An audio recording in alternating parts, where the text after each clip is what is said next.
గత 2-3 నెలల నుంచి జగన్మోహన్ రెడ్డి గారి నాయకత్వంలో వైఎస్ఆర్సీపీ పార్టీ యావత్ ఆంధ్ర రాష్ట్రంలో ప్రభుత్వ మెడికల్ కాలేజీలు, హాస్పిటల్స్ ప్రైవేట్ పరం కాకూడదు, ఏదైతే ఒక మంచి సంకల్పంతో జగన్మోహన్ రెడ్డి గారు దీన్ని స్థాపించారో, మొదలుపెట్టారో సుమారు 6-7 సంవత్సరాలు, 5-6 సంవత్సరాల క్రితం అది కొనసాగాలని ఉద్యమం చేపట్టింది ఆంధ్ర రాష్ట్రంలో.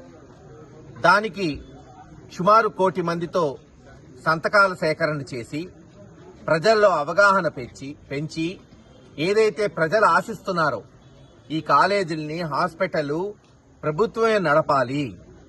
ఎందుకు ప్రజలు ఆకాంక్షిస్తున్నారు అంటే, ప్రభుత్వమే నడిపితే కేవలం 10,000 రూపాయలకే ఒక్కొక్క మెడికల్ ఎంబీబీఎస్ సీటు, సంవత్సరానికి 10,000 రూపాయలు కడితే ప్రభుత్వ కాలేజీల్లో ఎంబీబీఎస్ సీటు చదువుకోవచ్చు సంవత్సరానికి. అంటే ప్రైవేటు బడులలో కన్నా ఫీజులు తక్కువతో విద్యలోనే అతి ఉన్నతమైన విద్య, మరి ఎంబీబీఎస్ విద్యని పేదవాడు అభ్యసించవచ్చు అని వాళ్ళు ఆకాంక్షిస్తున్నారు.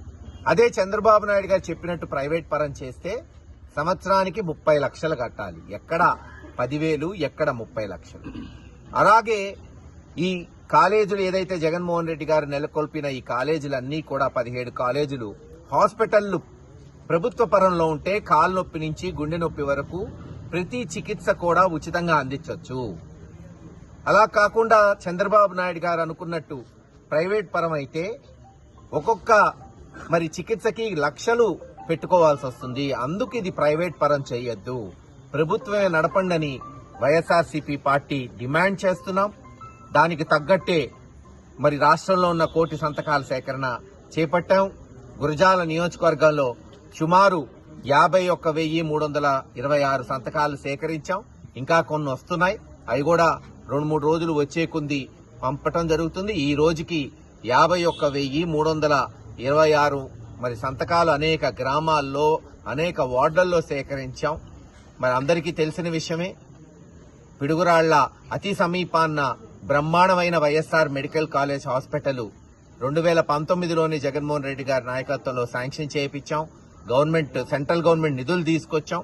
ఆ రోజున దూరదృష్టితో సెంట్రల్ గవర్నమెంట్ నిధులు తీసుకురావటమే ఈ రోజున మరి ఆ కాలేజు పూర్తి చేయటమే కాదు, రేపు దాన్ని ప్రైవేట్ పరం కాకుండా ఆపగలిగాం అందరం కలిసి ఆ రోజున దూరదృష్టితో అని తెలియజేస్తున్నారు. ఈ రాష్ట్రం లంచాలు తీసుకొని, ఈ రాష్ట్ర ప్రభుత్వం చంద్రబాబు నాయుడు గారి నాయకత్వంలో ఒక్కొక్క కాలేజీకి 50 కోట్ల నుంచి 100 కోట్లు లంచాలు తీసుకొని ఇవి అమ్ముకోవాలనుకున్నారో, కేంద్ర ప్రభుత్వం దృష్టికి పోతే సూచనప్రాయంగా వాళ్లు 3 కాలేజీలకే ఆంధ్ర రాష్ట్రంలో మరి ఫండ్స్ ఇచ్చారు. పాడేరు, మచిలీపట్నం, పిడుగురాళ్ల. సూచనప్రాయంగా వాళ్ళు రిజెక్ట్ చేయటం ఇది జాతీయ పాలసీకి విరుద్ధమని, కనుక ఇక్కడ కూడా వెనకడుక తప్పలేదు ఈ ప్రభుత్వానికి. Piduguralla medical college hospital, YSR medical college hospital ఈ ప్రభుత్వమే కొనసాగిస్తుందని వైద్య శాఖ మంత్రి ప్రకటించారు. అది తప్పకుండా కొనసాగాలని డిమాండ్ చేస్తున్నాం, ఆకాంక్షిస్తున్నాం. ఏది ఏమైనా జగన్మోహన్ రెడ్డి గారు తలపెట్టిన ఈ ప్రజా ఉద్యమం రేపు గవర్నర్ గారి దృష్టికి త్వరలోనే పోతుంది. అవసరమైతే కోర్టులకు కూడా పోయి, ఇంతకుముందే జగన్మోహన్ రెడ్డి గారు చెప్పారు, ఈ రోజు మీరు ప్రైవేట్ పరం చేసినా 3 సంవత్సరాల్లో ఖచ్చితంగా వైఎస్ఆర్సీపీ ప్రభుత్వం వస్తుంది. అటువంటి మీరు ప్రైవేట్ పరం చేసిన కాలేజీలు, హాస్పిటల్ అన్ని కూడా మళ్లీ ప్రభుత్వం వెనక్కి తీసుకుంటుందని తెలియజేసుకుంటూ సెలవు తీసుకుంటాం.